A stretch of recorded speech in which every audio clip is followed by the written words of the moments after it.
kami boleh bertumbuh bersama-sama, menyambut maksud-Mu dalam hidup kami. Karena Kau berkenan, Tuhan. Biar malam sore hari ini semua kami diberkati. Bersyukur Tuhan. Roh Kudus-Mu boleh lagi bekerja, merapi kami semua. Merapi hamba-Mu yang menyampaikan, dan merapi juga kami yang hadir. Telinga kami, hati kami, merapi kami semua Tuhan. Kami mengerti kehendak-Mu. Kami boleh hidup tetap menuju kepada panggilan-Mu dalam hidup kami. Gereja boleh dibangunkan dan nama-Mu dipermuliakan. Jiwa-jiwa Tuhan diselamatkan. Boleh Tuhan kami bangun kerajaan surga, bangun gereja-Mu, membangun tubuh Kristus sama-sama. Anak-anak-Mu, hamba-Hamba-Mu yang Kau percayakan Tuhan jiwa-jiwa. Tuhan Yesus, kami bersyukur Tuhan, karena dalam segala perkara ini bukan dengan kuat, bukan dengan gagah, melainkan Roh Kudus juga, melainkan karena kasih karunia-Mu semata. Terima kasih Tuhan. Dengan sukacita kami terima firman-Mu. Dengan sukacita kami semua diberkati pada sore hari ini. Dalam nama Yesus kami berdoa. Haleluya. Terima kasih Tuhan. Sama-sama kita berkata. Haleluya. Haleluya.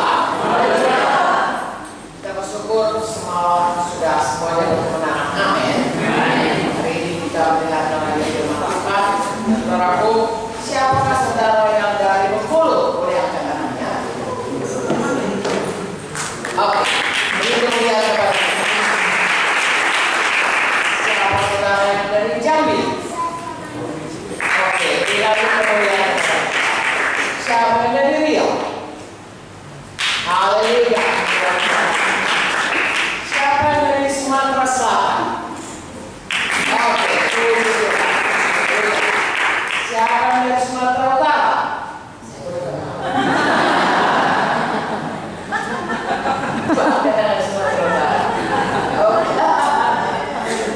Sudah pulang dari Sumatera Utara. Oke. Nah, saudaraku, kita semua satu dalam Tuhan Yesus. Dengan jauh dan dekat semua kita dipersatukan. Saudaraku, kalau semalam firman Tuhan kepada jiwa-jiwa ialah apa gunanya seorang beroleh seluruh dunia kalau jiwanya binasa. Amin.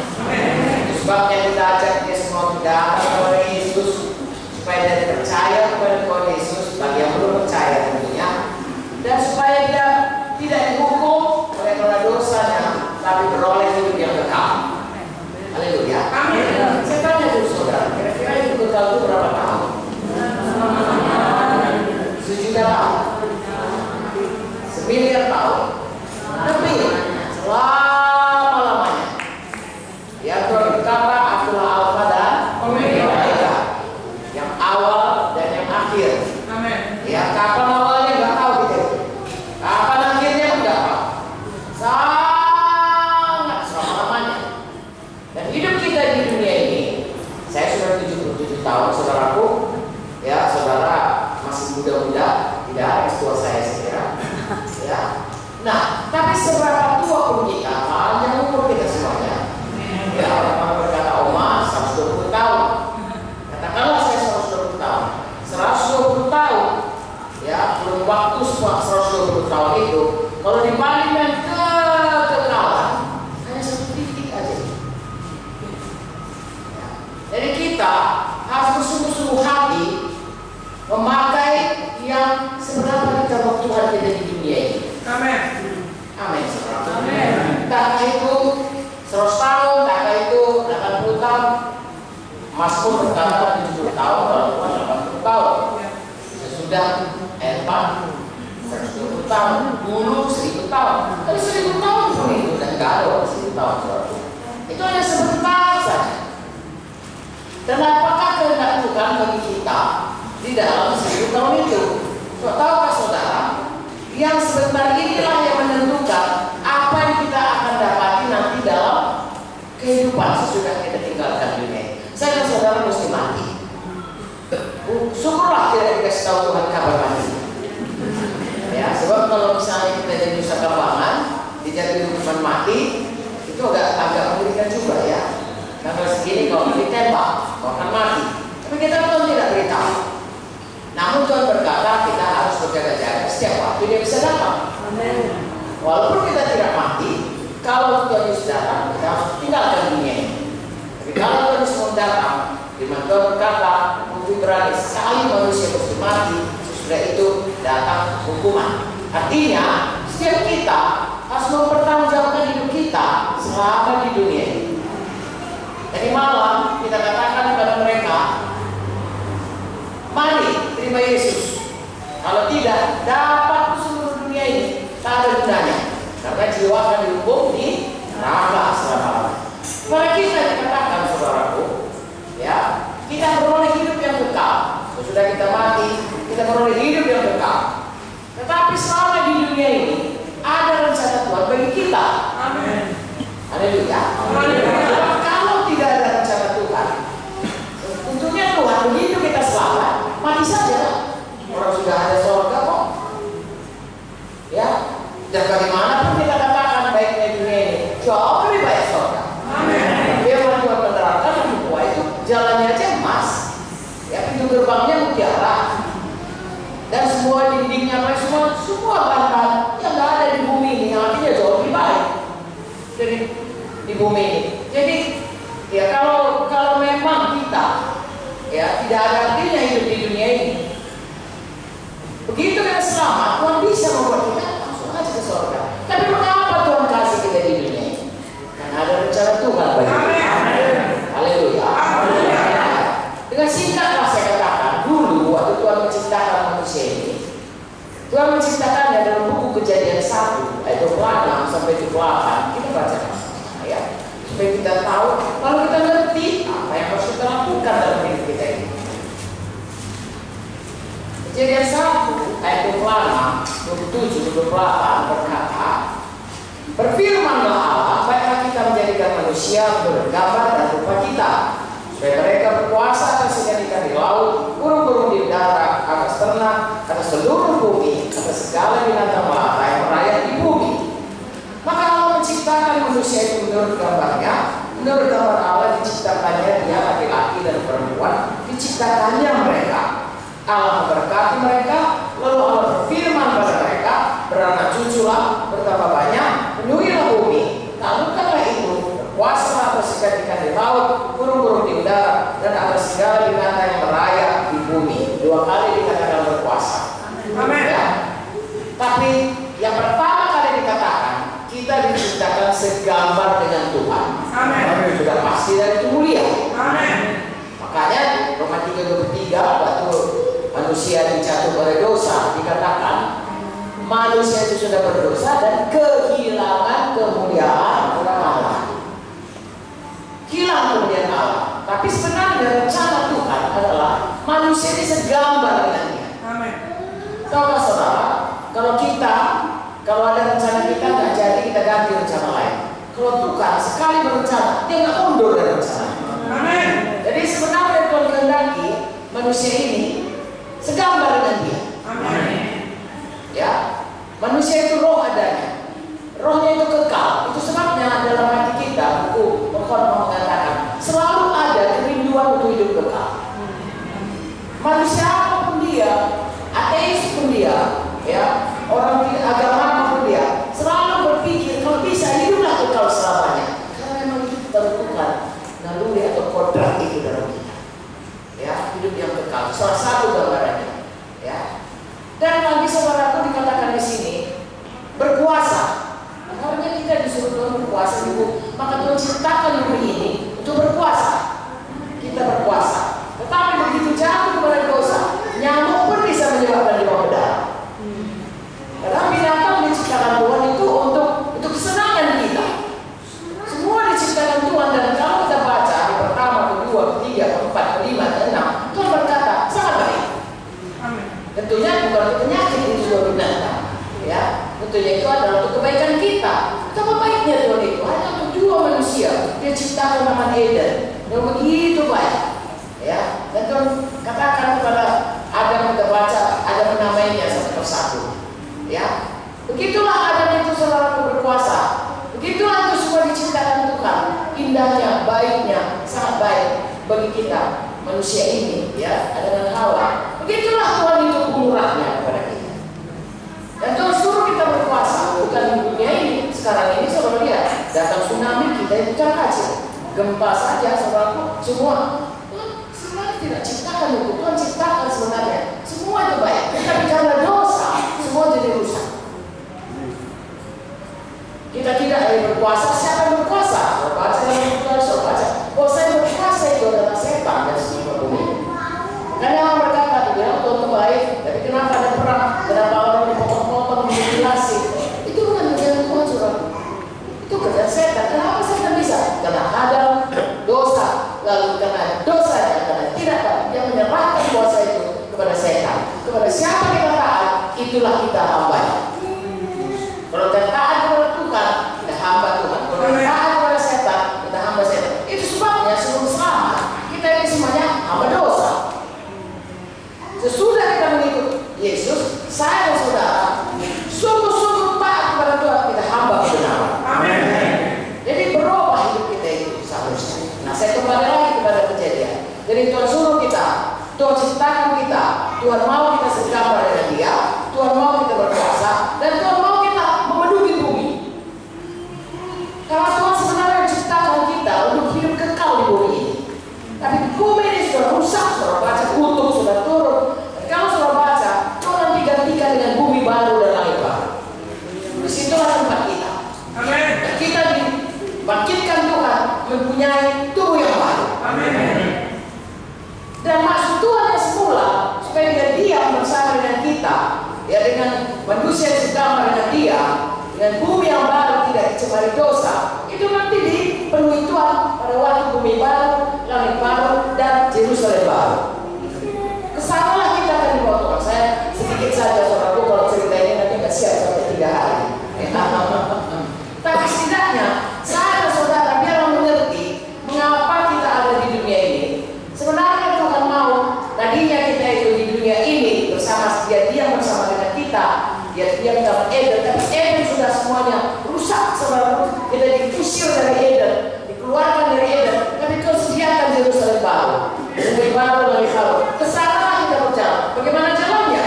Tanpa dosa kita diampuni, kita ke neraka. Tapi dengan dosa kita diampuni, Tuhan setelah sediakan. Dan Yesus berkata, aku pergi untuk menjadi rumah bagimu.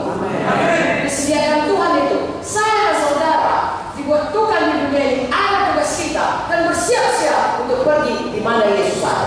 Amen. Jadi kita di bumi ini bukan hanya sekedar hidup di bumi ini, semua dari penyakit, baik dari berhasil di gereja kita, bagi yang hamba Tuhan, ya, bagi yang kerja supaya dia pangkatnya tinggi. No, kalau hanya itu saja, 1 Korintus 15 ayat 19 berkata, kalau hanya untuk dunia ini saja kita mengikut Tuhan, kita orang paling malas. Kita sungguh-sungguh mengikut Tuhan karena ada buku Ibrani 11 bagi orang beriman termasuk Abraham, karena ada satu kota sudah disediakan Tuhan bagi kita. Satu hidup yang sudah disediakan bagi kita, satu upah yang kekal di surga, mahkota bagi orang yang bersungguh-sungguh. Haleluya. Hari ini saya mengajak saudara berjalan dalam 2 dunia. Dunia yang kelihatan di dunia ini dan dunia yang tidak kelihatan, dunia rohani. Kalau kita berjalan dengan dunia ini saja, kita akan mencari apa yang nampak di dunia ini saja, saudaraku, maka kita akan paling malam. Menurut saya bilang, firman Tuhan ini yang bilang, saudara apalah seluruh kota bumi ini, saudara nanti pulang ke surga, tapi nggak punya apapun upah yang kekal, harta yang kekal di surga. Saudara orang kaya itu, dia kaya, saudaraku, dia berkata kepada jiwanya, hai jiwaku, tenanglah kau, banyak hartamu, tapi itu berkata, hai bodoh, malam ini dia ambil nyawamu, untuk apa itu semuanya? Jadi katakan begitulah orang kaya untuk dunia ini, tapi miskin untuk kerajaan surga. Saudaraku, Tuhan mau kita di bumi ini, bisa untuk hidup kita berkelimpahan, tapi juga untuk kekekalan pun kita tetap, saudara. Haleluya. Kita setia. Itu makna Tuhan di muka bumi ini, ya kalau hari ini saya segera berkata, maka Tuhan menjelajah seluruh muka bumi ini untuk mencari orang yang bersungguh-sungguh hati, untuk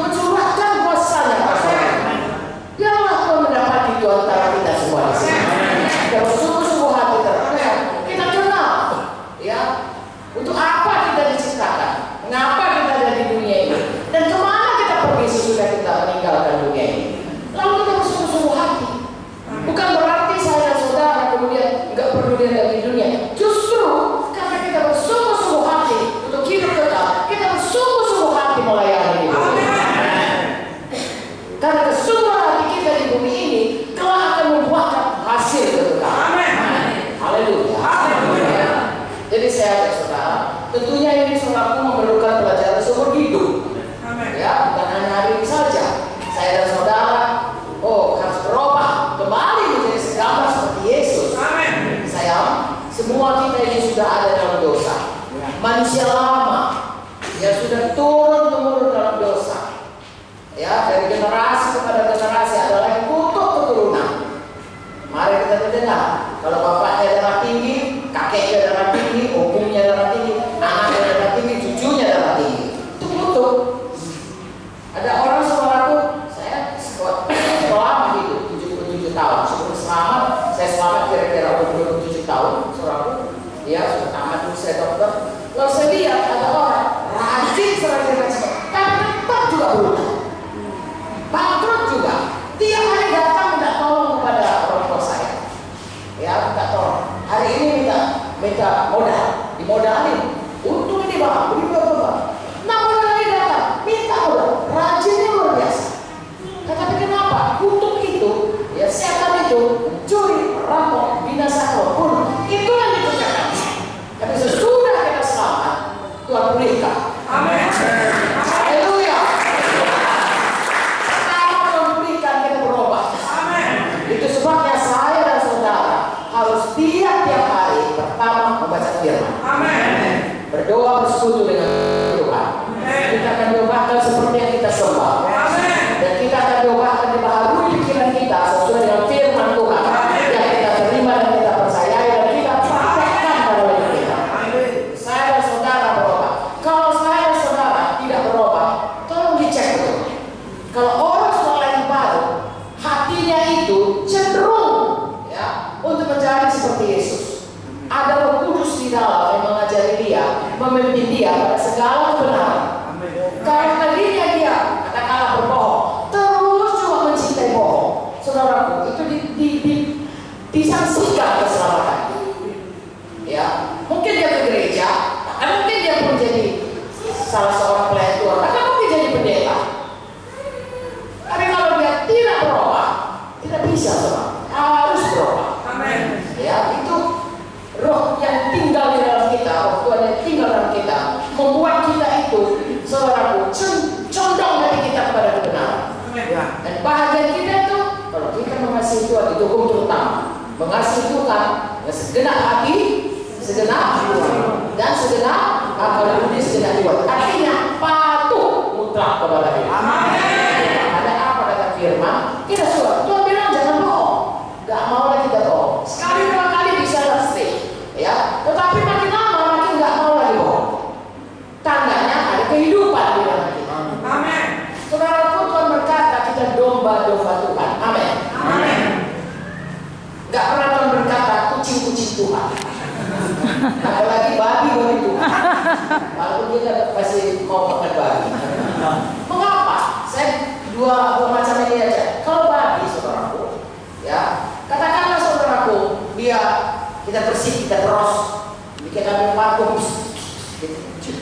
wangi, kita bajui dia, taruh sepatunya, taruh topinya, taruh semuanya, taruh di kamar makan, taruh duduk di meja makan, ya kasih makanan, siap kita lari dia lari ke kubangan, ya kan dari babi.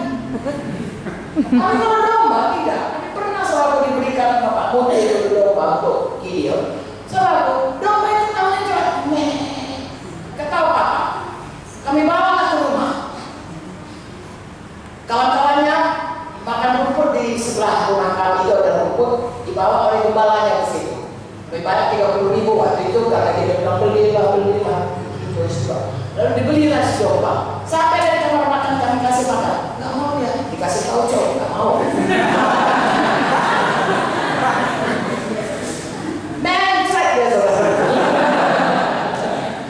Kami kasih antibiotik tahap 3 hari di suatu kalian. Matilah si domba. Padahal pada waktu dia sakit itu di sebelah itu dia kawannya. Dilihatnya kawannya dia bilang, nggak tahu dia perlu gembala untuk membawa dia kepada padang yang berhijau. Mengapa?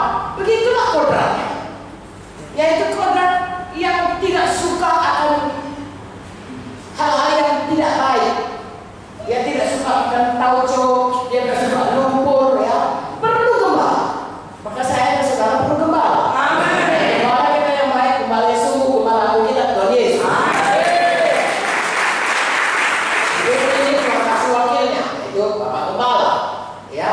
Tetapi gembala daripada Bapak Gembala juga Tuhan Yesus. Amin. Nah, jadi saudaraku, kita itu harus berdoa, mau dipimpin oleh gembala. Amin.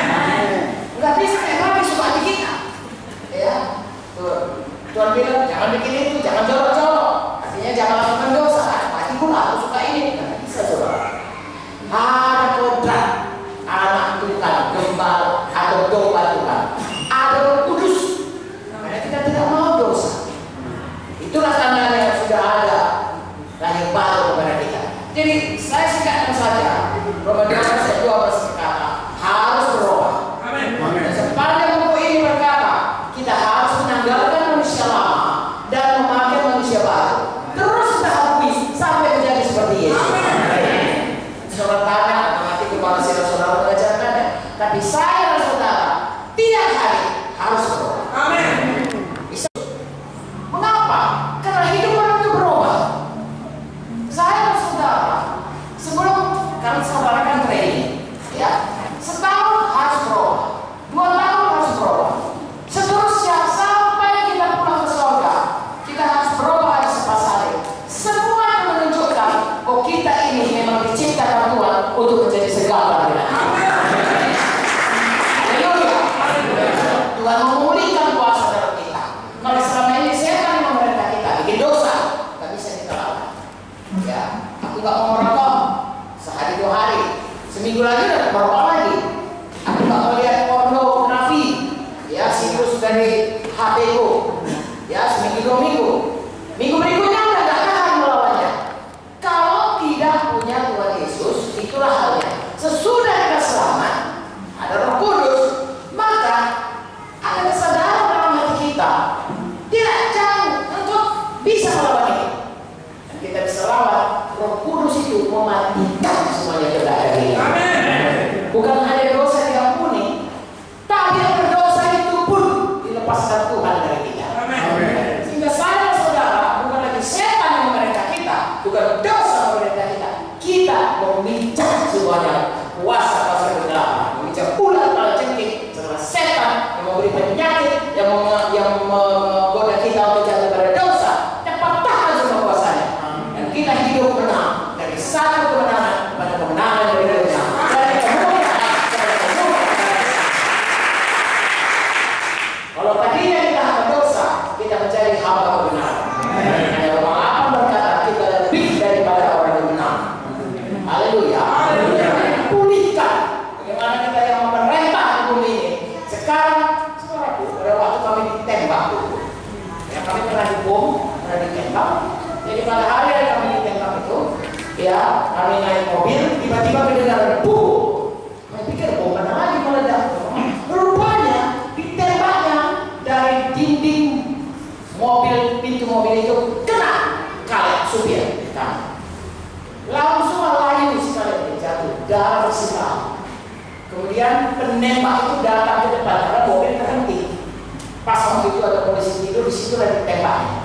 Kemudian mobil terhenti, ya, waktu jadi depan, saya datangnya ke samping, saudaraku ditujukan yang pistol itu. Langsung sama Pak Lonti. Dingin mukanya. Saya nampak saudara. Roh Kudus di dalam. Roh yang lebih besar dari rasa.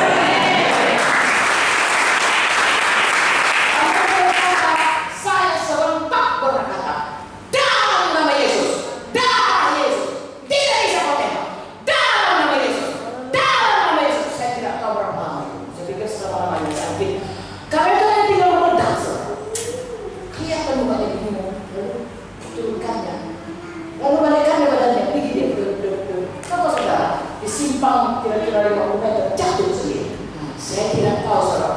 Tuhan nanti yang menerangkan kalau kita pulang ke surga. Entah malaikat sebesar apa. Kenapa itu? Karena Tuhan memulihkan kuasanya. Kuasa kepada kita, tanda orang percaya mengusir setan dalam nama Yesus, dan setan itu harus turun. Kepada nama Yesus, nama yang tak segala nama, ya, di mana segala mulut bertelut, segala lidah mengaku bahwa Yesus itu Tuhan. Nah, hal seperti itu bukan hanya kesaksian kami, kesaksian kita semua. Apalagi hamba Tuhan ini yang sudah melayani saudaraku, nempuh banyak-banyak tantangan dalam hidupnya. Saudaraku, buku kisah para rasul itu disambung lagi sampai Yesus datang. Tuhan memulihkan kuasanya. Makanya saudara, untuk apa kita selamat? Itulah dia. Ya, hidup kita kembali seperti berubah menjadi seperti Yesus ada pasal kuasa di bumi ini. Semua itu untuk kemuliaan bagi nama Tuhan. Satu lagi Tuhan bilang, penuhi bumi. Saudaraku, kalau dulu pada waktu Eden, Tuhan bilang penuhi bumi untuk hidup kekal bagi keturunan kita. Sekarang ini, kalau kita mau memenuhi bumi baru, Yerusalem baru, haruslah itu keturunan kita yang percaya kepada Yesus. Anak badani atau anak rohani, anak badani kita, kalau dia nggak selamat, nggak percaya Yesus, kalau kita akan berpisah. Kita ke surga, dia tidak ke surga. Bukan anak kita, kalau kita bersaksi kepada dia, lalu menjadi anak rohani kita, dan kita layani dia, kita muridkan dia, sehingga dia setia sampai mati. Kalau itu anak kita, itulah itu yang memenuhkan Yerusalem baru, bumi baru. Makanya Tuhan memberikan kepada kita perintah agung. Halo. Amin. Beritakan Injil, jadikan semua manusia ini segala bangsa muridku. Itulah nanti yang memenuhi bumi baru, Yerusalem baru. Makanya saudara dan saya harus menginjil dan memuridkan. Menginjil memuridkan itu bukan pekerjaan hanya Bapak Aritona dan Ibu Lisnet, bukan. Itu pekerjaan kita semua. Di dalam Alkitab hari ini tidak sempat saya sampaikan, ya, tapi saudara saya dalam Efesus 4 ada pemimpin dalam sidang, ada namanya rasul, ada namanya nabi, ada namanya penginjil, ada namanya gembala, ada namanya guru. Itu office, yaitu kepemimpinan dalam sidang untuk melengkapi kita semua. Untuk apa? Dikatakan untuk pekerjaan pelayanan. Jadi semua harus melayani. Begitu kita selamat, kita harus menggabungkan diri dalam satu gereja, tubuh Kristus, keluarga Allah, dan semua melayani. Dan diajari oleh pemimpin kita, dilengkapi sehingga semua kita sesuai dengan kadar yang diberikan Tuhan kepada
kecil, kalau besar bisa kita tahu, terasa dia masuk semua. Ini kecil nggak tahu kita, digigitnya pahit kali, keluar dari kali.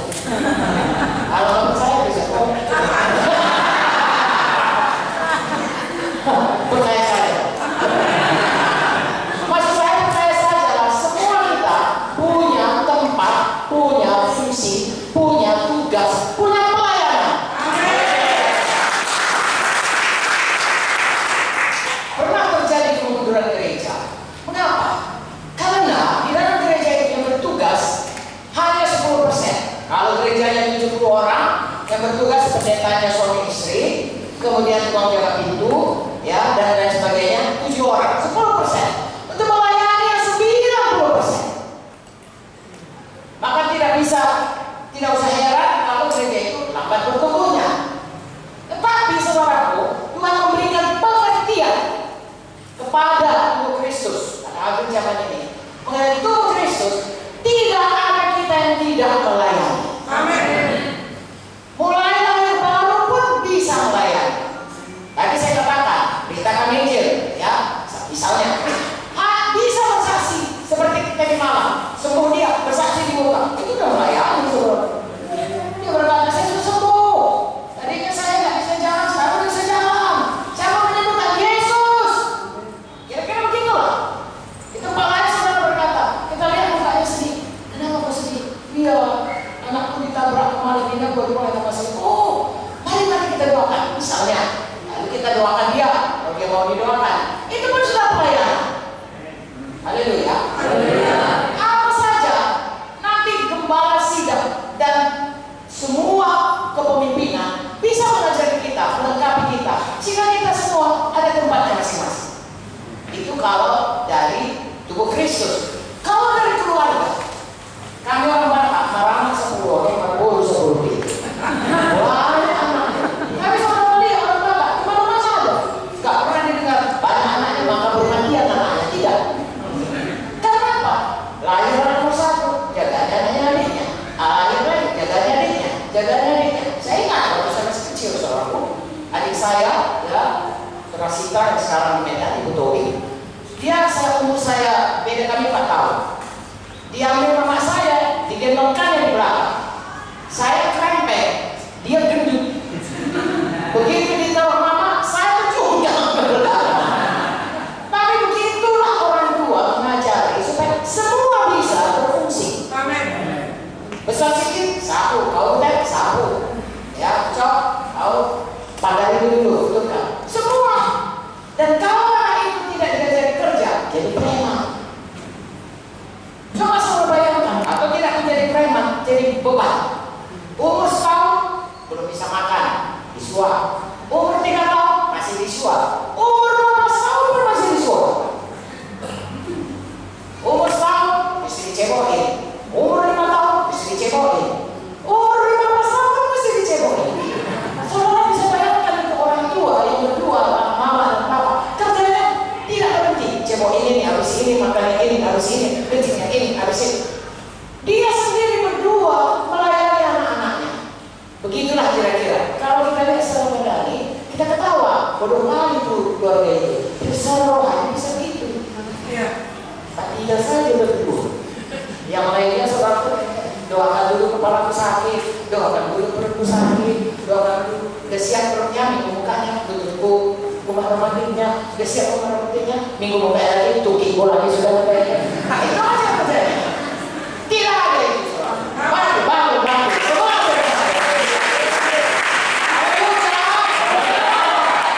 Kita harus berubah. Cari anak-adik rohani supaya berubah. Berubah. Diku datang jiwa baru. Tidak perlu banyak, saudaraku. Ya, saudara apa saudara tahu? Itu saja pengajaran. Sudah bagus itu. Amin. Haleluya. Amin. Ada satu orang jaga, mati suaminya, kata sama pendetanya, bilangnya, Pak Pendeta, nggak ada lagi cari makan. Di mana itu tinggal? Ada satu kompleks perumahan. Ada di situ guru sekolah musik. Nggak ada Pak. Orang-orang di situ suka tidak. Begini saja. Ibu belajar musik. Aku nggak pernah belajar musik Pak. Belajar aja ibu. Ada bukunya. Nanti ada itu sekolah musik. Kalau di Medan ada yang mahal namanya seperti ya. Nanti ibu belajar minggu ini. Ibu cuma tahu do re mi fa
3 tingkat.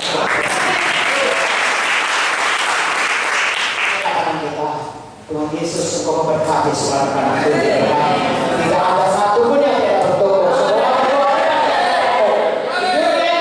berkati Tuhan.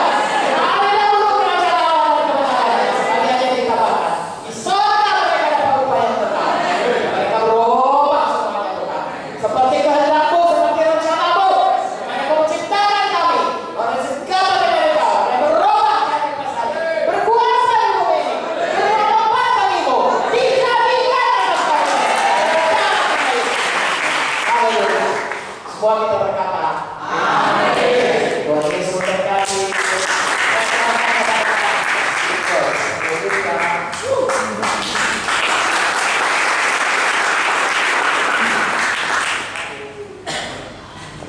Haleluya, kita saling berkata oleh Kunte, amin.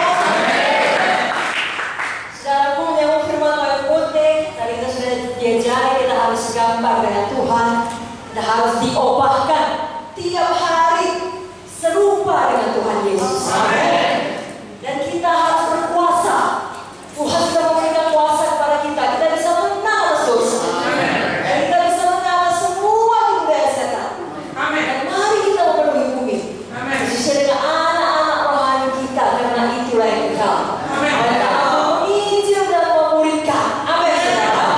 Dan tidak ada kita yang tidak penting dalam tubuh Kristus. Masing-masing kita memiliki bagian di dalam tubuh Kristus. Semuanya kita melayani, semuanya kita bekerja untuk Tuhan. Sore hari ini saya mau bicara mengenai seorang hamba Tuhan di Alkitab namanya Esther.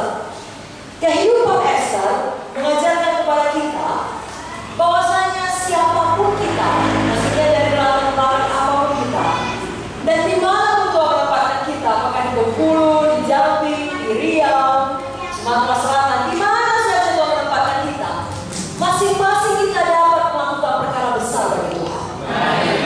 Walau mungkin ya setan mau menaruhkan pikiran negatif di dalam kepala kita dan berkata tidak mungkin melakukan pelayanan yang besar, yang ada ini pun sudah cukup bagus sudahlah. Tetapi Tuhan punya panggilan yang besar bagi kita masing-masing. Kalau yang ada selama ini sudah cukup bagus, Tuhan memberikan jauh lebih besar lagi. Karena dia memang Allah kita yang sangat besar. Semoga yang sering percaya Tuhan punya panggilan yang besar bagi dia. Mari kata saya percaya. Amin. Jadi sama seperti kehidupan Esther. Saudara tahu siapakah Esther? Esther adalah seorang yatim piatu. Ya, ayah ibunya sudah mati. Sebenarnya bisa jadi dia berkata, atau orang teman-temannya, orang-orang sini berkata, tidaklah mungkin bagi Esther yang yatim piatu ini terpilih menjadi ratu. Bandingkan semua gadis-gadis lainnya yang mempunyai orang tua lengkap, yang tentunya mendapat pendidikan yang lebih baik karena ada dua orang tuanya, ayah dan ibunya dengan lengkap. Tidaklah mungkin bagi Esther yang kebangsaan Yahudi menjadi penguasa di istana. Dan tidaklah mungkin bagi Esther yang adalah seorang perempuan menjadi penyelamat daripada umat Israel, penyelamat satu bangsa. Nah, akal pikiran kita juga bisa jadi berkata, tidaklah mungkin di kota yang hijau seperti ini memiliki sidang Tuhan yang besar, atau tidaklah mungkin dengan jumlah jemaat yang ada kami bisa memfollow up ratusan jiwa-jiwa baru hasil KKR. Tidaklah mungkin untuk membuka KKS baru atau membuka apalagi tempat ibadah baru. Bagi beberapa orang bahkan berkata untuk dirinya, tidaklah mungkin untuk sehat kembali. Umur saya pun sudah lanjut, penyakit saya pun sudah lama, sudah menahun. Tidaklah mungkin untuk diberkati dengan limpah. Asal ada makan pun sudah baiknya, apalagi setelah mengalami kebangkrutan. Tapi apa yang tidak mungkin bagi manusia, mungkin bagi Tuhan.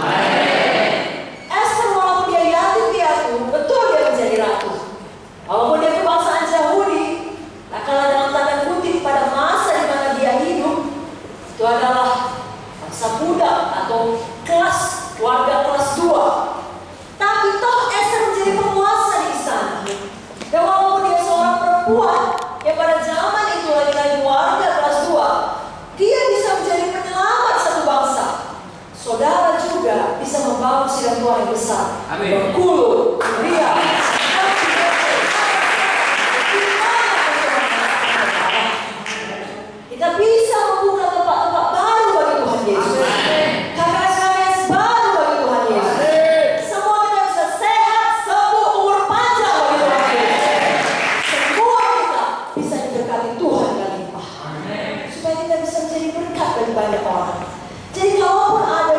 sekarang ini memiliki banyak pergumulan, atau mungkin sedang mengalami aniaya. Nah, kalau ada hal-hal buruk yang tidak saudara mengerti kenapa terjadi kepada saudara setelah saudara sungguh-sungguh ikut Tuhan, jangan berhenti. Jangan berhenti apa? Jangan berhenti melayani. Jangan berhenti beriman.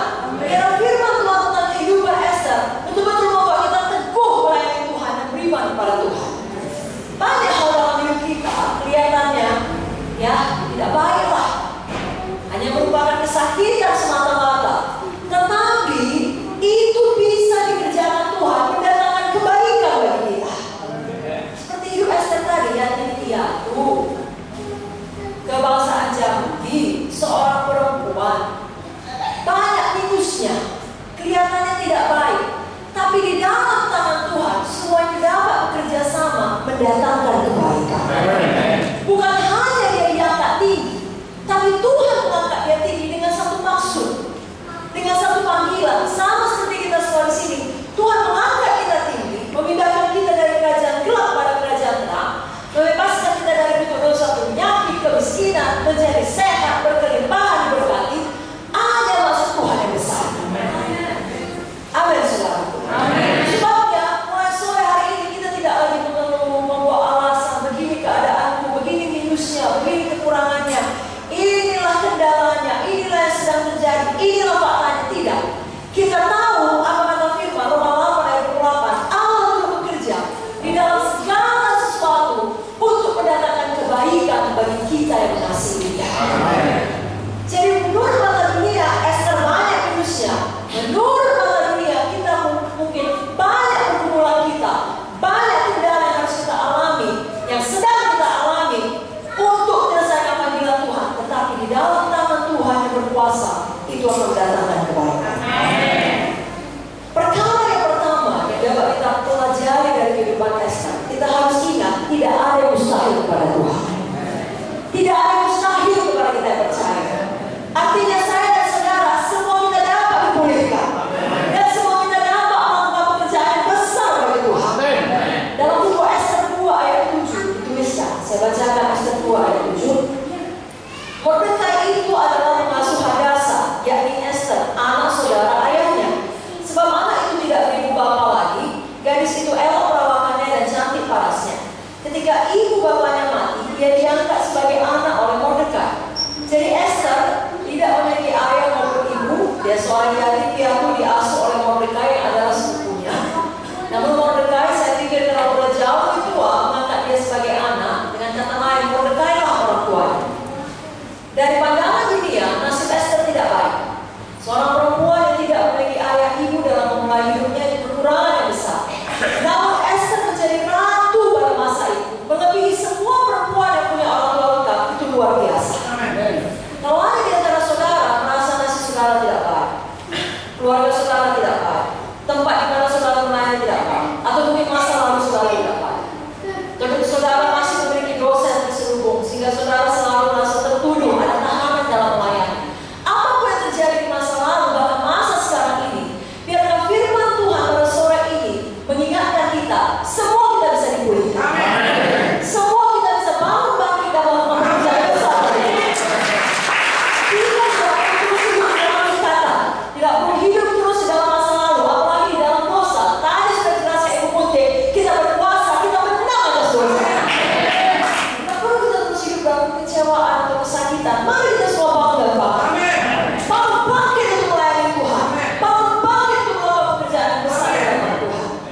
Kalau itu ada dosa kita, saudaraku, supaya kita bisa betul-betul dipulihkan dan melakukan pekerjaan besar bagi Tuhan, mari kita jujur saja di hadapan Tuhan.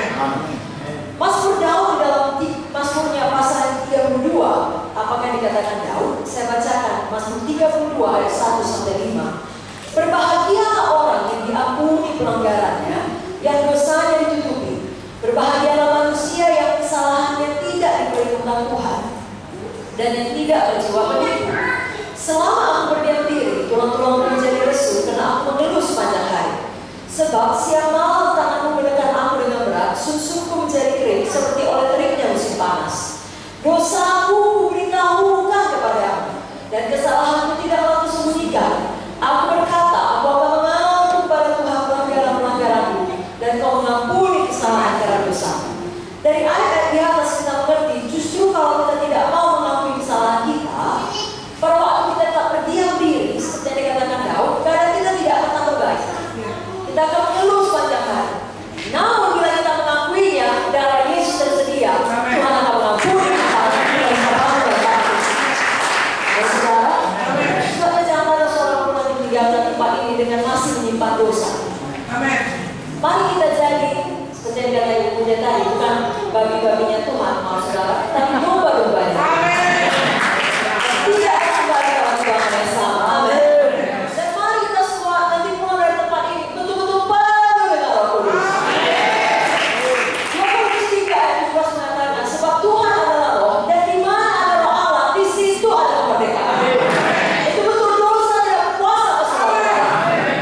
Jika kita terima, kita patuhi. Amin. Kalau Esther ini tidak mau mendengarkan nasihat Mordekai saat dia dibawa ke istana, nasibnya pasti berbeda. Tapi Esther memiliki hati yang patuh. Dia rendah hati, mau menerima nasihat. Amin. Dengan jujur kita cek diri kita masing-masing, bahwa kita mau maju menyelesaikan panggilan Tuhan yang besar dalam hidup kita, betul-betul tidak ada yang style bagi kita, maka kita harus juga punya hati yang mau menerima nasihat firman. Kalau dulu kita mau, sekarang pun kita mau. Nanti pun kita mau. Jangan ada waktu di mana kita merasa diri kita sudah cukup baik, sudah paling top, paling hebat, tidak perlu lagi nasihat firman. Misalnya setelah kita mencapai umur tertentu, atau kedudukan tertentu, pelayanan tertentu, atau setelah diberkati banyak uang kita. Dulunya kita sangat mudah diajari firman, sekarang kita suka pilih-pilih. Sampaikan firman oleh yang Tuhan, yang itu cocok, boleh diterima. Ini enggak cocok, terus diterima. Saudaraku, semua firman cocok. Amin. Amin. Amin, saudaraku. Dalam buku Esther 2 ayat 8, saya bacakan sampai ayat yang ke-10. Di sini dituliskan, setelah titah dan undang-undang raja tersiar dan banyak gadis dikumpulkan di dalam benteng Susan di bawah penguasaan Hegai, maka Esther pun dibawa masuk ke dalam istana raja di bawah penguasaan Hegai, penjaga para perempuan. Maka gadis itu sangat baik pada pemandangannya dan menimbulkan kasih sayangnya, sehingga Hegai segera memberikan wangi-wangi yang melabur kepadanya dan juga 7 orang dayang terpilih dari isi istana raja, kemudian memindahkan dia dengan dayang-dayangnya ke bagian yang terbaik dalam para perempuan. Esther tidak memberitahukan kebangsaan dan asal-usulnya karena dilarang oleh Mordekai. Kita tahu namanya sebenarnya adalah Hadasa. Tapi Mordekai bilang, jangan bilang namamu sekarang Esther. Jadi Esther menerima nasihat Mordekai, lalu Esther patuh. Sampai di istana, dia juga siap menerima nasihat dari Hegai. Saudaraku, di perjanjian lama, kita mengerti nasihat dari Hegai ini menggambarkan nasihat dari Roh Kudus pada kita zaman sekarang. Jadi Esther tidak mengeraskan hati kalau dia menerima nasihat. Esther tidak sombong atau merasa diri sudah tahu semua. Esther merupakan gambaran anak Tuhan yang dapat diajari, yang mau patuh. Mari kita juga demikian. Angkat saudara, katakan, saya rendah hati. Saya mau terus belajar. Saya mau terus diajar. Roh Kudus tolong saya. Amin. Dan saudara, dalam Esther 2 ayat ke-15 dikatakan, ketika Esther anak Abihail, yaitu saudara ayah Mordekai yang mengangkat Esther sebagai anak, mendapat giliran untuk masuk menghadap raja, maka ia tidak menghendaki sesuatu apapun selain daripada yang disebutkan Hegai, sida-sida raja, penjaga para perempuan, maka Esther dapat menimbulkan kasih sayang pada semua orang yang melihatnya. Jadi Hegai mengajari Esther. Kalau perempuan lain mungkin diajari juga, tak mau dengar. Pikir perempuan-perempuan yang lain ini kesempatan yang meminta, walaupun nggak jadi ratu, paling nggak akan pulang dengan membawa banyak harta kekayaan. Jangan sampai rugi. Tapi Esther diajari Hegai, jangan minta apapun, dan dia patuh, saudara. Lalu Esther, kalau dia orang sayang kepadanya, dan yang paling penting, raja sayang kepadanya. Saudara, nggak perlu semua orang seluruh dunia sayang dan setuju pada saudara. Saudara hanya perlu orang-orang yang disuruh Tuhan memberikan favor kepada saudara. Karena itu patuh kepada Tuhan, Tuhan sendiri yang memberikan divine connection, yang hubungan-hubungan supernatural yang khusus yang saudara perlukan untuk sampai dalam panggilan saudara. Ya, tidak perlu menyenangkan semua orang, jangan senangkan hatiku.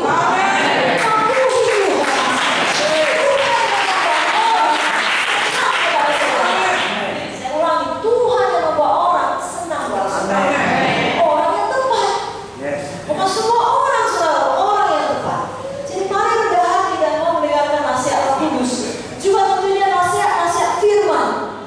Baik yang saudara baca secara pribadi dan juga yang disampaikan oleh orang-orang kepada saudara.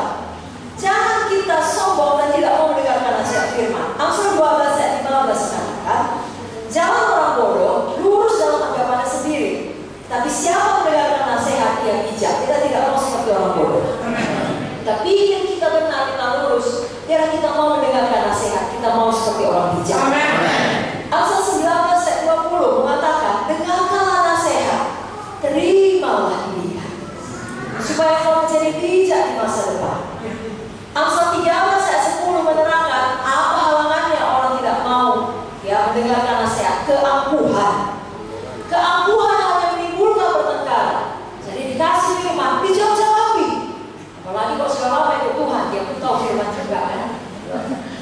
kelahiran. Jangan mau kita seperti itu. Mereka yang mendengarkan nasihat mempunyai hikmat. Kalau saudara bahwa Tuhan mendapatkan WA firman Tuhan hari ini dari Munte, ingatkan kepada kita harus cepat mendengar, lambat berkata-kata, lambat untuk marah. Amen.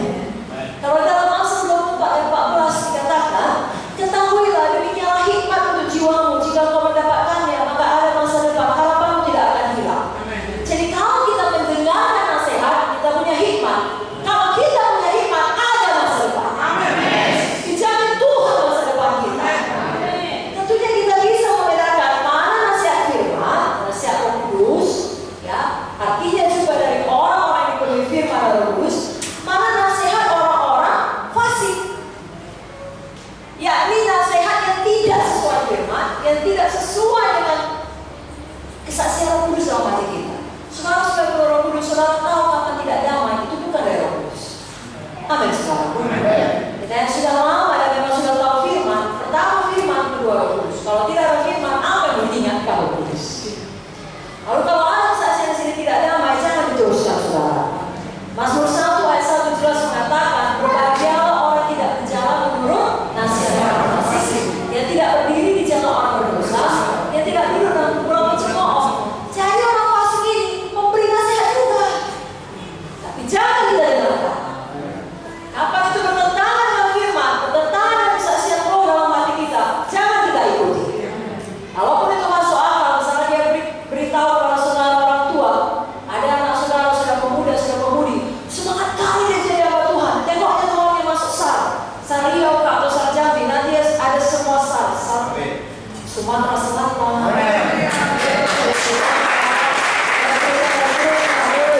Jangan lupa, kemudian ada orang mengatakan kepada saudara, jangan kau kasih anakku masuk sar, nanti gak ada masa depannya.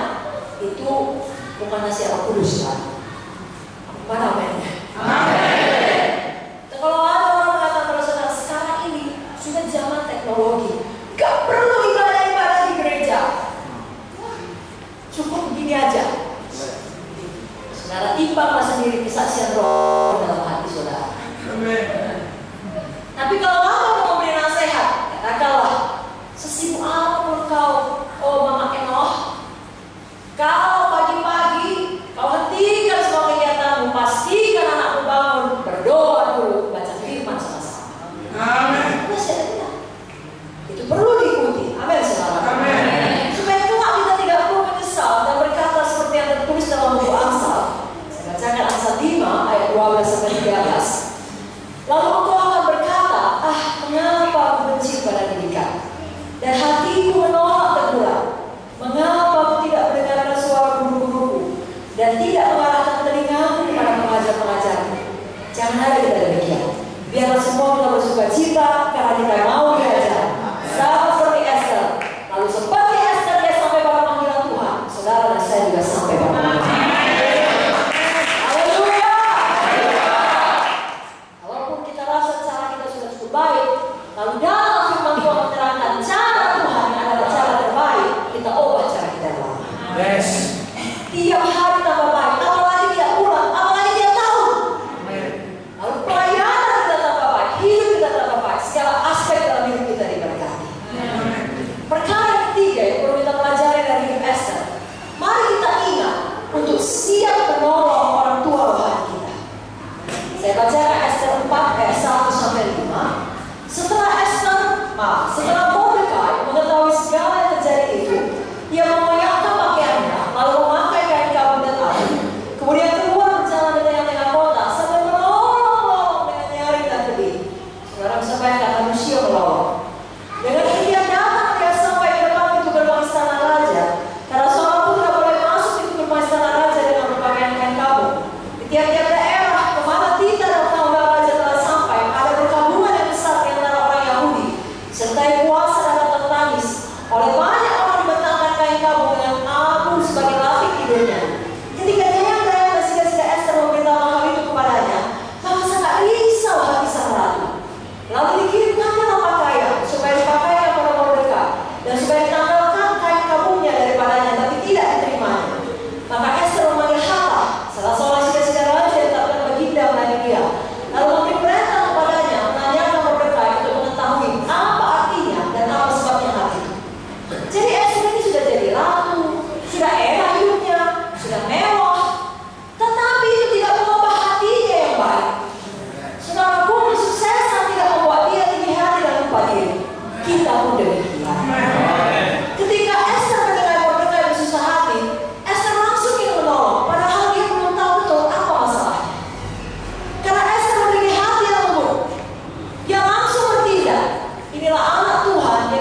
kalau dia menikah, punya anak sendiri, tidak akan cukup penghasilannya, tidak bisa dia pelihara Esther. Dia berkorban, dia tidak menikah, tidak punya istri, dirawatnya Esther. Mungkin Mordekai tutup mulut, tidak pernah cerita mengenai itu kepada Esther. Tetapi Esther walaupun tidak diceritakan, tahu membalas budi.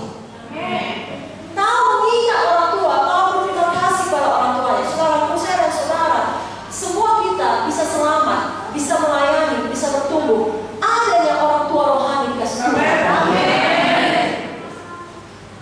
Mari kita berterima kasih kepada mereka. Kalau kita sudah diangkat Tuhan, sudah diberkati, jangan kita lupa diri. Jangan lupa orang-orang yang sudah memberitakan Injil pada kita, yang sudah mendoakan kita, yang sudah mengutus kita, mendidik kita, atau melakukan hal apa saja untuk menolong kita. Apalagi ketika mereka butuh pertolongan, jangan kita menutup hati kita. Walaupun di akhir zaman ini itu sangat mudah, saudaraku, karena semua super sibuk. Semua merasa tidak punya cukup waktu. Kenapa? Waktunya habis di sosial media. Manusia akhir zaman mementingkan diri sendiri. Saya bacakan ciri-cirinya di dalam 2 Timotius 3 ayat 1-5. Keadaan manusia akhir zaman. Ketahuilah bahwa pada hari-hari terakhir akan datang masa yang sukar. Jangan heran kalau sukar. Maju terus, amin. Manusia akan mencintai dirinya sendiri dan menjadi hamba uang. Mereka akan membuang dan menyombongkan diri. Mereka akan menjadi pemfitnah. Mereka akan berontak terhadap orang tua dan tidak tahu terima kasih, tidak memiliki agama, tidak tahu mengasihi, tidak mau berdamai, suka menceraikan orang, tidak dapat mengekang diri, garang, tidak suka yang baik, suka mengkhianat, tidak berpikir panjang, berlayak tahu, lebih menuruti hawa nafsu daripada menuruti Allah. Secara lahiriah mereka menjalankan ibadah mereka, tapi pada hakikatnya mereka memungkiri kekuatannya. Jauhilah mereka. Saudaraku, kita anak Tuhan, apalagi yang Tuhan, tidak ada bagian kita di sini. Kalau ada lepaskan diri kita. Jangan ada bagian kita di sini. Kita tidak mau termasuk orang-orang akhir zaman, saudaraku, yang khususnya di dalam topik ini tidak tahu terima kasih, berontak terhadap orang tua, merasa diri benar. Biarlah selamanya seperti Esther, kita menjadi orang yang tahu terima kasih. Artinya apa? Kita tahu mengasihi. Kenapa sudah berterima kasih? Terus sudah mengasihi, berjalan dalam kasih. Kita bertobat dari pemikiran-pemikiran yang salah. Ya, bertobat dari keangkuhan kita seperti Hizkia. Dalam 2 Tawarikh 32 ayat 25-26 dikatakan, tetapi Hizkia tidak berterima kasih atas kebaikan yang ditunjukkan kepadanya, karena ia menjadi angkuh, sehingga ia dan Yehuda dan Yerusalem ditimpa murka. Tapi ia sadar akan keangkuhannya itu dan merendahkan diri bersama-sama dengan penduduk Yerusalem, sehingga murka Tuhan tidak menimpa mereka pada zaman Hizkia. Kita pun, ya semua manusia ini, saudaraku, dilahirkan dalam dosa. Adanya tendensi kita untuk angkuh. Ya, adanya kecenderungan kita, apalagi kalau sedang berhasil, sedang sukses, sedang diberkati, untuk sombong. Tapi kapan harus bicara mengingatkan, mari segera bertobat. Seperti Hizkia, mari segera merendahkan diri. Ingat orang-orang yang telah menabur dalam hidup kita. Ingat orang-orang yang telah merawat kita, yang membesarkan kita, baik secara badani atau lagi secara rohani, yang mendoakan kita, mengajari kita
tapi doa dan puasa mengubahkan banyak perkara. Jadi Mordekai jelas memberitahukan kepada Esther, kalau engkau nggak mau buat apa-apa, bagi kita sekarang ini, kalau engkau nggak mau melayani, Esther, kalau engkau berdiam diri, bagi orang Yahudi akan timbul juga pertolongan. Tapi kau dan kaum keluargamu akan binasa. Esther pikir baik-baik, mungkin untuk saat seperti inilah kau diangkat Tuhan. Untuk saat seperti inilah kau diletakkan Tuhan di istana sebagai ratu. Jadi bukan supaya kau hidup senang, adanya maksud Tuhan Esther. Pikir perkara rohani, pikir perkara kekekalan. Seperti yang dikatakan Ibu Putri tadi, kita hidup di dua dunia. Betul kita hidup di dunia sekarang ini, tapi sebenarnya kita selalu ingat dunia yang akan datang. Karena itulah yang kita mau melihat yang kembali jauh. Itu juga dikatakan oleh Mordekai. Mordekai bilang, Tuhan punya rencana. Israel itu umat Tuhan. Bagaimana caranya Tuhan akan memunculkan seorang penyelamat. Tapi kalau kau mau, kau bisa jadi penyelamat itu. Malam hari ini pun Tuhan berkata hal yang sama kepada kita. Apakah respon Esther? Akal warasnya mengatakan, aku bisa mati. Habis tamat riwayat. Usia yang muda, semuanya sia-sia. Tetapi ada yang kecil di dalam membuat dia melakukan yang benar. Ada juga Roh Kudus bicara di dalam, tidak memaksa saudara, hanya kecil saja. Tapi kalau saudara mau patuh, akan membawa perbedaan yang sangat besar. Maka Esther merespon, kalau terpaksa aku mati, biarlah aku mati. Berapa banyak anak Tuhan punya hati seperti ini dan betul-betul bertindak, bukan hanya berkata-kata. Tadi Ibu Putri mengatakan dalam buku 2 tahun Tuhan mencari orang bersungguh-sungguh hati dalam dia. Tuhan tahu apa cerita hati saudara. Tuhan tahu bahwa saudara berkata seperti Esther berkata. Saudara pun tidak kebetulan di mana Tuhan meletakkan saudara masing-masing. Suatu hari mungkin saudara menghadapi situasi di mana saudara perlu membuat pilihan. Maka saudara diam saja mencari aman. Atau saudara berani bertindak, mengambil resiko demi menyelesaikan panggilan Tuhan. Mari pilih selesaikan panggilan Tuhan berapapun halnya. Kenapa? Karena kita mengerti Tuhan ada di atas segalanya. Kita tidak perlu takut kepada manusia, kita hanya perlu takut kepada Tuhan. Satu perkara kita harus sadar, jangan tidak sadar, bahwasanya hidup kita di dunia ini, kita selalu berada di dalam perang rohani. Ada pihak kegelapan, ada pihak Tuhan. Mari kita ikut berperang di pihak Tuhan. Maka kemenangan kita dijamin Tuhan. Tapi kalau kita diam saja, seperti kata Mordekai, dengan sendirinya kita bersetuju dengan pihak kegelapan.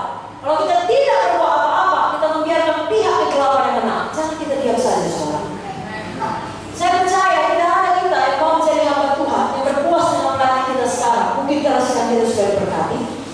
Dan tidak ada kita cuma Tuhan, anak-anak Tuhan yang berpuas hanya dengan beribadah sekali seminggu dan kemudian menerima semua kelimpahan berkat. Tidak, saudaraku. Kita mau ikut serta di dalam peperangan rohani, berperang di pihak Tuhan, menyelamatkan jiwa-jiwa memberikan Yesus. Haleluya. Dan mau harta yang kekal di sorga. Deklarasi perang tidak bisa dianggap enteng. Kalau ada satu negara menyatakan deklarasi perang, jangankan perang betulan saudara, perang dagang pun tidak bisa dianggap enteng. Apalagi kalau perang betulan itu sangat serius saudara.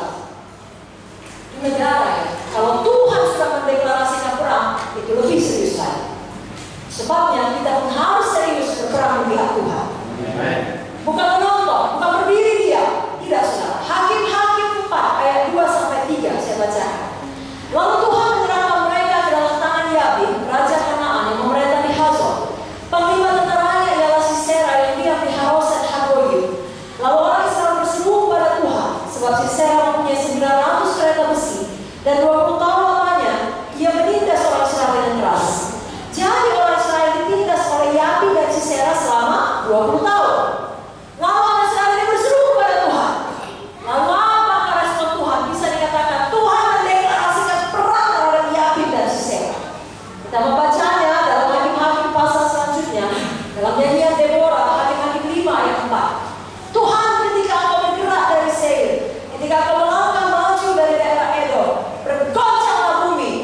bergoyang, terjemahan aslinya melted, ya, meleleh, gunung-gunung meleleh.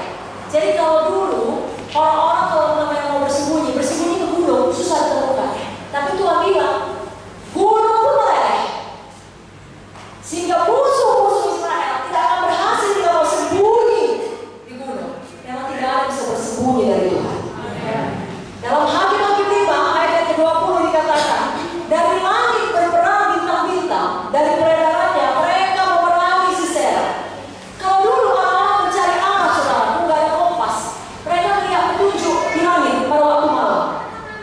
Tapi sekarang langit pun ikut berperang, bintang-bintang pun ikut berperang bersama Tuhan. Kacau, bingung, Sisera tidak bisa melihat arah. Dalam ayat 21, sungai Kison menghanyutkan musuh. Kison sungai terkenal dari dahulu kala, majulah sebab tenaga hajiwamu. Sungai pun berperang di pihak Tuhan. Dihanyutkannya pasukan musuh. Jadi sangat mengerikan berperang melawan Tuhan, tidak boleh benar. Karena alam pun berperang di pihak Tuhan. Dan bangsa Israel tahu itu. Itu sebabnya mereka berkata, kami mau berperang di pihak Tuhan. Dalam Hakim-Hakim 5 ayat 2 apa katanya? Karena pahlawan-pahlawan di Israel siap berperang, dan bangsa itu menawarkan dirinya dengan sukarela. Pujilah Tuhan. Tidak ada orang yang harus membisik pada bangsa Israel mau apa mau berperang. Mereka menawarkan dirinya dengan sukarela. Biarlah kita juga di sini demikian. Jangan sampai ada orang harus membujuk kita, ayo menginjil, ayo mengunjungi, bahkan mengebis. Saudara yang menawarkan diri saudara untuk melayani. Kebenaran firman mengubahkan saudara. Kasih Kristus menggerakkan saudara. Kuasa Tuhan memberkati saudara. Saudara yang suka rela berperang di pihak Tuhan, berperang untuk menyelamatkan jiwa, berperang untuk memuridkan jiwa, berperang melawan daging, melawan ikatan, depresi, ketakutan. Saudara menang melawan berperang bersama pekerjaan setan. Jangan kita diam saja menikmati berkat dan menonton. Kerap kali demikian, kalau kita hanya diam dan menonton tidak bergerak, ujung-ujungnya disibukkan dengan semua hal yang duniawi. Saudara tidak mau, tapi itulah kenyataannya. Jangan kita diam, saudara, betul-betul berperang, saudara. Mari kita bertindak. Kita berani menyuarakan kebenaran. Apa yang dikatakan oleh firman, apa yang digerakkan oleh dalam hati kita, kita lakukan. Kita tidak menunda-nundanya. Saudara tahu nggak, saudara, dalam peperangan melawan Yabin dan Sisera ini, ada satu suku. Mereka tidak mau berperang, mereka diam saja. Namanya Meros. Apa kata Tuhan mengenai Meros? Hakim-Hakim 5 ayat 23. Kutukilah kota Meros, firman malaikat Tuhan. Kutukilah habis-habisan penduduknya, karena mereka tidak datang membantu Tuhan sebagai pahlawan. Kenapa Meros harus dikutuk? Bukankah Meros tidak berbuat dosa yang parah? Tapi Meros diam saja. Meros pasif. Meros tidak berbuat apa-apa, mereka menonton saja. Kita tidak mau demikian. Kita sadar selalu ada perang rohani. Ini bukan waktunya untuk diam dan menonton. Saudara lihat kemajuan zaman, bagaimana perkembangan sosmed, segala sesuatu yang terjadi di seluruh dunia. Saudara bisa tahu ada di genggaman tangan saudara, saya kenal handphone saudara. 10 tahun yang lalu itu tidak ada. Lalu kalau saudara baca buku Wahyu, bagaimana dua saksi nanti mati, seluruh dunia bisa melihatnya. Kalau dulu kita bingung bagaimana bisa terjadi, sekarang itu gampang saja. Dengan adanya sosmed, yang kata lain kita ingatkan, kedatangan Tuhan kedua kali sudah sangat dekat. Ini bukan waktunya untuk diam. Ini waktunya untuk berperang di pihak Tuhan. Ini waktunya untuk melayani Tuhan. Melakukan apa yang bisa kita lakukan, dan waktu Yosef melakukan yang tidak bisa kita lakukan. Kalau waktu kita bergerak, kalau waktu kita pergi, Dia akan mengurapi kita. Dia tidak pernah mempermalukan kita bersama. Dalam Matius 15 ayat 30 dikatakan, siapa tidak bersama aku, ia melawan aku, dan siapa tidak mengumpulkan bersama aku, ia mencerai-beraikan. Dan tidak ada pasif. Tuhan tidak pernah suka yang diam saja, yang suam-suam buku. Mari kita aktif, mari kita bertindak. Ya, kita tidak mau seperti Meros, kita mengundang, membuka pintu bagi kutuk, bagi setan datang menyerang kita. Kita justru mau dipakai Tuhan sebagai alat Tuhan untuk menyatakan terang Tuhan, menyatakan damai Tuhan,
Tuhan lakukan. Dia hanya minta 7 kali membenarkan diri. Nah, kalau untungnya bawahan itu berkata demikian. Bukankah lebih baik kalau dia tutup mulut dan diam saja? Naaman marah dan berkata, pulang saja, sungai air yang jernih. Tak masuk akal itu tadi. Setidaknya kalau aku penglima sudah datang jauh-jauh, keluarlah. Gerak-gerakkanlah tangannya di depanku. Ini hanya mengirim pesan. Bawahannya bisa berkata, iya betul Tuhan. Panas pun, mari kita pulang. Kurang ajar itu. Dia sampaikan kebenaran. Kenapa? Karena dia berada di pihak Tuhan. Dia berperan di pihak Tuhan, di pihak kebenaran, di pihak terang, di pihak kebaikan, di pihak kesabaran. Dia lakukan yang dia bisa, Paulus lakukan yang dia tidak bisa. Yang menjawab tidak aman. Jadi kita juga tidak perlu takut, apalagi membawa alasan apapun itu. Dan merasa diri kita masih lemah, atau kita berkata, saya tidak punya cukup waktu dalam pekerjaan untuk mengunjungi atau apa saja. Saudaraku, Tuhan tahu keadaan kita. Tapi kalau kita mau, orang dunia mau berkata, di mana ada kemauan di situ ada jalan. Apalagi kita anak-anak Tuhan. Kalau saudara mau, semua kita bisa melayani. Semua kita bisa menginjil. Semua kita bisa meminta. Bisa berbangga. Haleluya. Apa resikonya kita tempuh seperti ucapan Esther, kalau terpaksa aku mati, biarlah aku mati. Karena dia tahu Tuhan di atas segala. Panggilan Tuhan di atas segala. Dalam maut ini Roh Kudus suatu keberanian memenuhkan kita. 2 Timotius 1 ayat 7 berkata, Allah memberikan kepada kita bukan roh ketakutan, melainkan roh yang membangkitkan kekuatan, artinya kuasa, kasih dan ketertiban. Karena banyak di sini penuh dengan Roh Kudus. Maka saudara adalah orang-orang yang berani dan berkuasa. Haleluya. Yang kelima yang terakhir malam ini, yang akan saya serahkan sebentar kepada Ibu Pendeta Victoria. Ingatlah untuk berdoa dan berpuasa. Saudaraku, Esther memang meminta orang lain berdoa dan berpuasa. Tapi perhatikan, Esther sendiri berdoa dan berpuasa. Banyak anak Tuhan suka kali minta orang lain berdoa, dia sendiri tidak berdoa. Gak bisa begitu saudaraku. Kalau kita mau berpuasa, kita pun berdoa. Dan memang kalau tidak ada hal lain yang bisa dilakukan, doa yang bisa mengubahkan segala. Nah, saya baca sekali lagi apa kata Esther. Dalam Esther 4 ayat 15-16 tadi. Esther menyuruh menyampaikan jawab ini pada Mordekai, pergilah, kumpulkanlah semua orang Yahudi yang terdapat di Susa, dan berpuasalah untuk aku.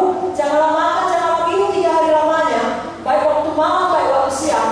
Aku serta nenek-nenekku akan berpuasa demikian, dan kemudian aku akan masuk pada raja, menghadap raja. Sungguh berlawanan dengan undang-undang, kalau terpaksa aku mati, biarlah aku mati.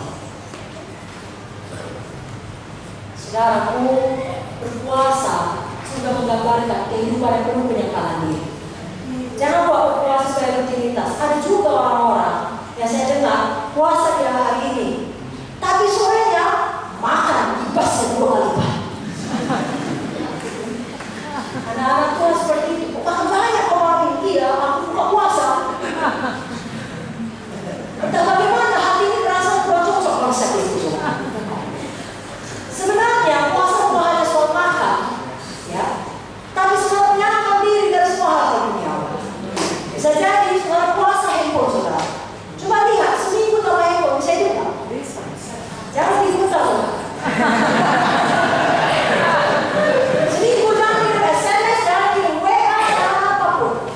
Ya, bila kalau ada perlu telepon istri saya, telepon suami saya, telepon anak saya, coba betul-betul saya lupa. Lalu apa ya? Banyak-banyak. Ya, karena banyak sekarang anak-anak Tuhan firman seperti kata-kata motivasi, kayak makan sunek. Orang saya bilang sunek. Saudara kalau makan sunek saja nggak sehat. Walaupun sunek enak, karena nggak susah mencernanya kan? Gampang, prakuk, kalau makan kaca, sudah kan, nggak bisa berhenti makan kaca. Kaca suhu. Dan sekarang banyak beredar firman Tuhan seperti sunek, yang enak, kata telinga, gampang saja, tidak susah dicerna. Tapi kalau saudara mau mengerjakan perkara besar, tidak bisa demikian. Sangkal diri, tidak ada jalan pintas. Saudara harus belajar firman. Saudara tahu di bawah dokter yang belajar ilmu kedokteran cuma setahun. Mau berobat pada dokter yang mengaku dokter, tapi hanya sebulan kuliah kedokteran. Tahu saudara? Saudara kan pergi ke dokter spesialis, saudara tahu sudah puluhan tahun belajar, sudah puluhan tahun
Karena itu kuasailah dirimu dan jadilah tenang supaya kamu dapat berdoa. Pernah nggak saudara berdoa pikiran saudara kemana-mana? Pernah? Mengaku saja lah. Kalau waktu saudara berdoa, ada pula yang berdoa. Alasan saudara, saya mau heboh. Kalau nanti ada suara kudus cepat saya catat. Ya, itu alasan. Lalu kita berdoa, oh sembah Tuhan.